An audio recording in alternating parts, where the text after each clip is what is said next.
Welcome to the show today. I'm glad you could join us. Today, we are talking about content optimization. We're really talking about how you can really create a lot of content, optimize it so it's seen by a lot of people. Look, if you really want to scale a 7 and 8 figure business, you really need to be seen as an authority in what you do.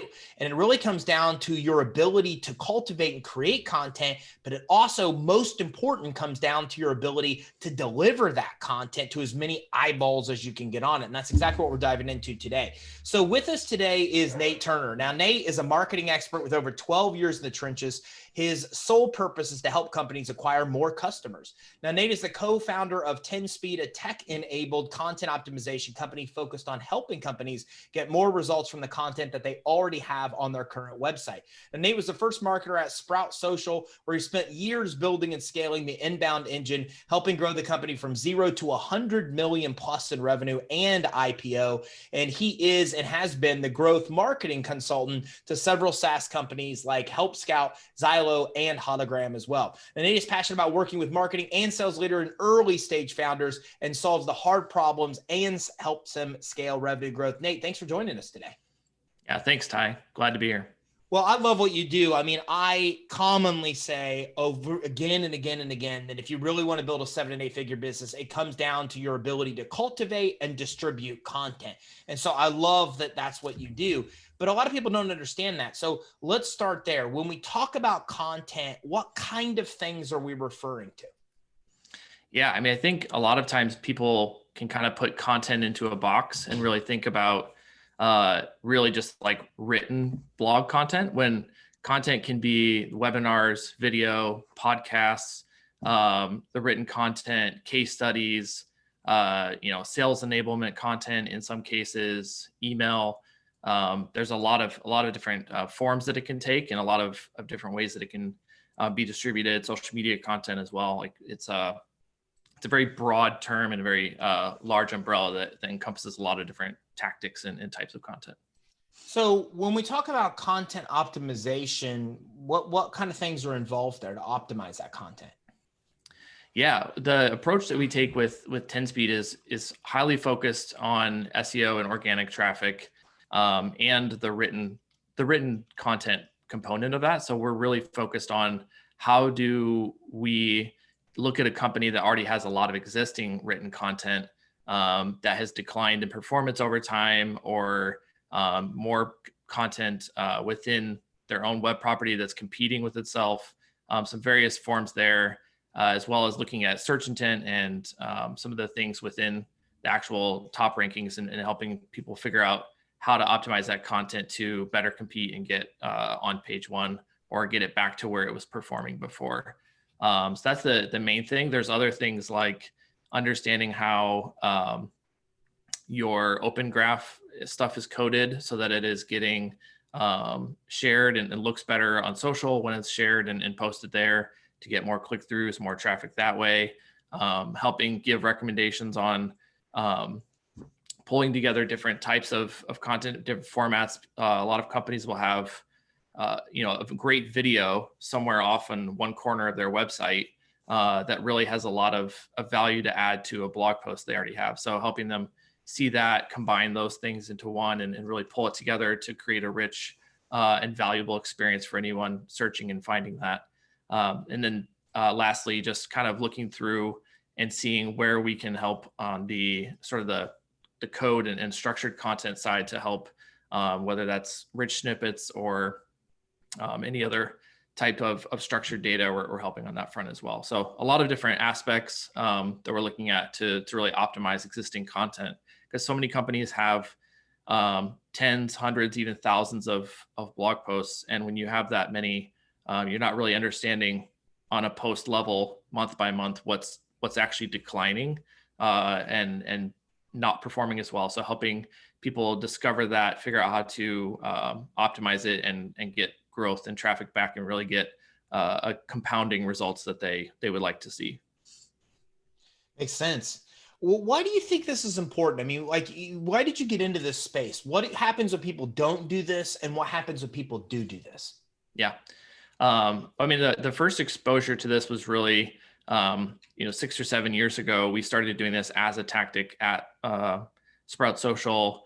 And it is like a very widely known thing at this point, refreshing content. Some people call it content optimization. And it's just something that has become known that there are so many people competing for search terms and in different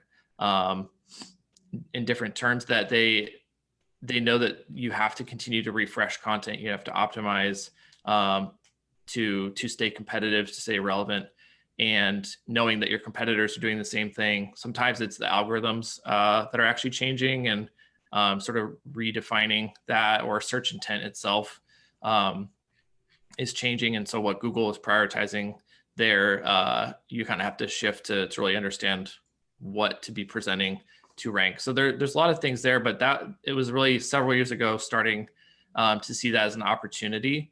And then as I continued to do that at Sprout, and then eventually moving on to consulting and realizing that was something that was working well, not just at happened to work at Sprout, but really something that worked well for a lot of companies in a lot of different ways. That was really when we started to see the opportunity to take that and figure out how to make it something that we could bring to a lot of companies that don't necessarily have that skill set in-house, but can still have the potential and would like to get those results. And so figuring out how to bring that to them in a way that will help them see those results as well. Nate, what are some of the ways that you guys go about doing what you do? Like, what are some of the ways that somebody can go about actually optimizing their content? Yeah, so I think that a lot of the content that's out there, content about content, is telling people some of the older tactics that used to work well, which is like just simply changing the publish date and republishing a post. Used to work. Like you could kind of put it in front of Google again and get it to jump back up. But there's now so many people doing that's not really a factor. So what we're doing is really looking at all of the content across the entire website. So you may have 3 or 4 blog posts and a guide page and a home page and a solutions page that all are sort of competing with each other for a couple of the similar terms. And so kind of helping people understand how to consolidate that content. We're looking at some of the same stuff that Google looks at for like natural language processing and understanding the search intent. And what we're doing is kind of pulling all that together, as well as looking at their, Search Console data, Google Analytics data, kind of all of that stuff together. And then what we do specifically is we don't do any writing, but we put together extremely detailed briefs on changing some of the metadata, how to structure the post. So every H2, H3, all of that sort of detail within there is laid out for companies and helping them see exactly what to do. If there are posts to combine, we're actually specifically saying, pull this content out of this one into this new post and redirect the old one. A lot of that. And so that's the way we really work, is in that brief model, which is something that a lot of companies are familiar with, and kind of creating briefs for freelancers or internal writers to give them the right guidance, but not necessarily an extremely detailed way that they don't feel like they have the freedom to write about the topic. It's enough structure, but it leaves it open for their expertise to come through and write about the subject. So what you guys do with content optimization, how does it really help when it comes to SEO? Yeah. So I think the main thing is that we're structuring the post and including the right data to give all the right signals to Google and all search engines really that, this is the content, these are the sections, this is how we want to format it. Some of the coded anchor links help Google to see the passages or like specific sections of content that they can sort of code and identify, and then better match those to longer tail queries to expand the number of keywords that your content is ranking for and gain more traffic. When we talk about content optimization and then we talk about content marketing, same thing, different, and how are they related? Yeah, I would say the content optimization is one part of the broader content marketing aspect. So I think there's a lot of, like I said, a lot of the sort of mediums that can be used, the video and podcasts and all that. I would say really goes into content marketing.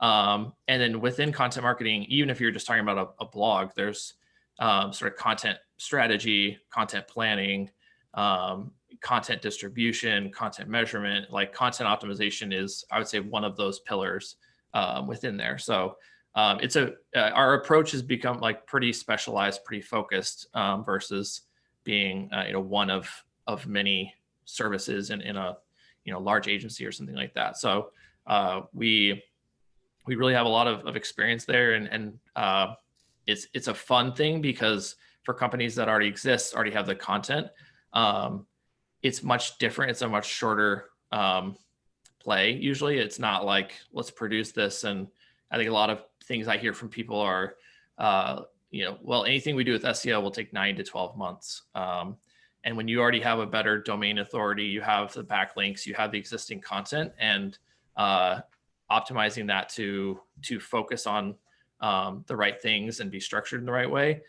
Sometimes people are seeing it jump up in traffic and leads in a matter of days.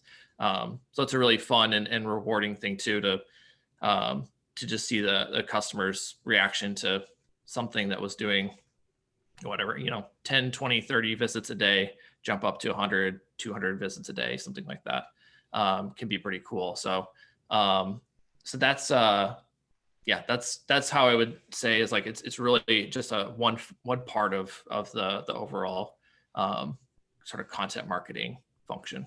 What do you think in a business's life cycle it should really start focusing on, content marketing? I mean, since content, when we look at this as part of kind of content marketing overall, when should somebody really engage in content marketing? Like, when is your customer becoming your customer? A year into business, startup, like what time frame? Yeah. So there's, I get asked this question a lot just through, conversations with founders or, early stage marketing folks. And I think as early as you can do, content well, I think that's really when you should start. I think that we're past the days of like just cranking out 400 or 500 word blog posts for the sake of having a blog and pushing stuff out and or doing stuff at a really high volume. I think I often tell people, if you could do 10 low quality posts or one high quality post per month, I would tell them to put all their energy into one high quality piece of content. And so same thing goes with webinars or videos or anything. Like it really is about bandwidth and focusing on being able to do stuff well and not necessarily at a high volume or high capacity. And so with us, like I say primarily work with companies that are have like maybe 1 to 5 people in marketing. It's like if there's a marketing function there, there's proof that there's some value to the organic traffic, like that the company sees the value there and understands how that impacts revenue and the pipeline and stuff. But there are larger companies, Sprout Social, G2, HubSpot. Like when you get to be a big company, there are people in-house that are doing what we're doing. So I think we're really focused on some of the like smaller and mid-sized companies that can't have that expertise in-house, don't have the ability to hire for it. They have more higher priority roles, but in a fractional sense can work with us and sort of accomplish that same feat. So anyone that's got existing content, and then we do also work with some earlier stage companies that are creating content, but just want to do it, optimized from the start. So really, let's figure out the right posts to be writing, the right content. Let's figure out how to structure it correctly. So we're just giving that guidance for new content that they're creating, not just re-optimizing the existing stuff. When it comes to marketing overall for content, where do you think which pillar or which part is where people struggle the most? Just with like I mean, you tell me, is it really about the optimization part? Do you find working with organizations, they struggle to create the content? Is it getting the content seen? I mean, where is it that people struggle and get stuck? Because, something that one of my writers said to me is that, look, I write really good content, but nobody ever sees it. And I think that's a pretty common problem that a lot of business owners have. But I'm trying to figure out where in this process you see that most business owners struggle and get stuck where their content that they create that's good isn't being seen. Yeah.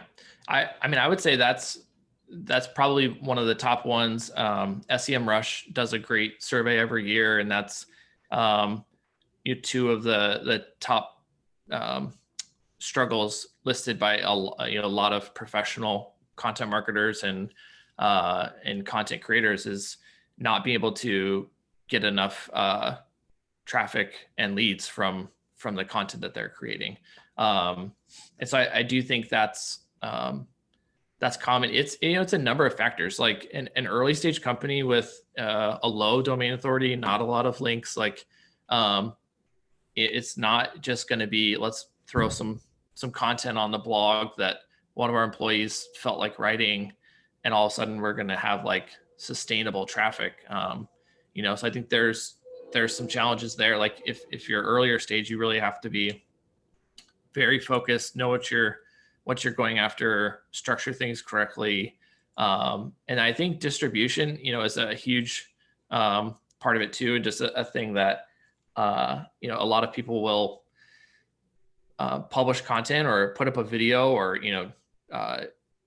a registration page for a webinar, any of that. And just sort of assume that people are going to find it and they're going to get it and read it or register or whatever. And there's a lot of opportunities to be publishing that stuff in a higher cadence on social to get more reach there, to be doing more with email distribution, to be creating partnerships and doing stuff with other companies where they're also hitting up their email database and promoting some of your content.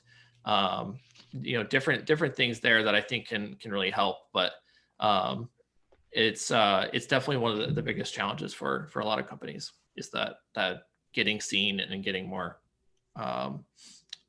traffic and leads from it. Another question I have is that it seems to me like Google's drunk. And what I mean by Google's drunk is that, like for us, for example, we create more content on Business Credit. That's high quality content. We have writers, et cetera, than anybody else in the world by far. But, we can't just create that content and then just be seen by Google. We can't. Like, we have to work with someone like you. We have to work with SEO companies to do all of these things to get the content to be seen. But that seems kind of crazy to me, because then it's kind of a matter of who can pay for the services for the content to be seen. It's not necessarily the quality of the content. So it just seems like a conundrum to me, because you can produce the best content on a topic and more of it than everybody else in your space combined. But the reality is you have to do all this kind of stuff you're describing for it to get any kind of ranking. Why is that? Why can't Google just realize that the quality of content and volume of content is so significant with a company and then give them the ranking without doing all these other crazy things that are needed to get that ranking? Yeah, I mean, I think it's certainly, first of all, like there's so many aspects to the algorithm and ranking that as much as practitioners have been able to reverse engineer and figure out how to rank and what matters and what the strongest signals are, and a lot of data science that's been applied to that. There's still so many variables that are unknown or edge cases. I would say, like, a lot of it comes back to that structure aspect. And I think there are companies that can produce less or be a lesser known company, but they're really nailing the structure of the content and highlighting the right aspects that it just makes it easier for the crawlers to identify and prioritize. I would also say Google is getting better at that. The BERT updates rolling out in early 2020 was some significant advancement in natural language processing. So that's Google doing an even better job of when they're crawling and analyzing pages and content. They're having a much better sense of what what content actually matches what someone's searching for. So it gets even more into like just really producing good quality content that's informative and not trying to stuff keywords into certain H2s and H3s. Like it's about creating that. So I think that's like such a big factor, and I think it just kind of comes down to like how all those weigh versus the volume of that. And I think you're certainly benefiting from some of the higher domain authority, more referring domains and backlinks that you have for your company, but we'll certainly always have more of those algorithm factors that are playing a part of it as well. What's an effective content marketing strategy? And why I asked that is you mentioned something earlier about one piece of content. Sometimes it's better to produce one really good long form than not so good multiple. But man, I think that's a strategy we adopt. I think so many of us get so frustrated because the content's not seen that we just start mass producing content to solve the problem. But what's really a more effective solution? A good effective content marketing strategy. Yeah, I think companies that do it well kind of I think you're right. Like the adoption of that, or sort of I don't know, operating in like a scarcity mentality, or something that's people are really kind of just scrambling to put something up, or they have perhaps been tasked with goals that are quantitative in nature versus results based. I think there's a lot of different factors for why, but I think companies that are doing it well understand that if they can stop and like really think about what they're trying to accomplish and what's the best way to accomplish that, then it's really about sort of having sort of your core content or messaging, or whatever that may be, creating a really solid piece. If that's just an open guide online, just to get as much traffic and backlinks as possible. But I think it's also repurposing, like you do on your podcast, to not only do the audio but do the video as well, and then posting it on YouTube. So you're doing the same thing but getting double the benefit. And then a lot of companies also then take that, transcribe it, put it into the blog post, and get 3 for 1. And then when you can also go ahead and create a guide based on that to promote in the video or webinar or whatever it may be, promoting that across social, like taking as much time to create something good, and then the rest of the energy goes into how do you take that and replicate it across more channels for greater distribution, versus how do we take that same amount of energy and create as many pieces of content or unique things as possible. Love it. So I think that's what I would say. Like a lot of the and it's not necessarily just for big teams. I think just people that have the right expectations put around them on what should come out of content marketing, what its role is.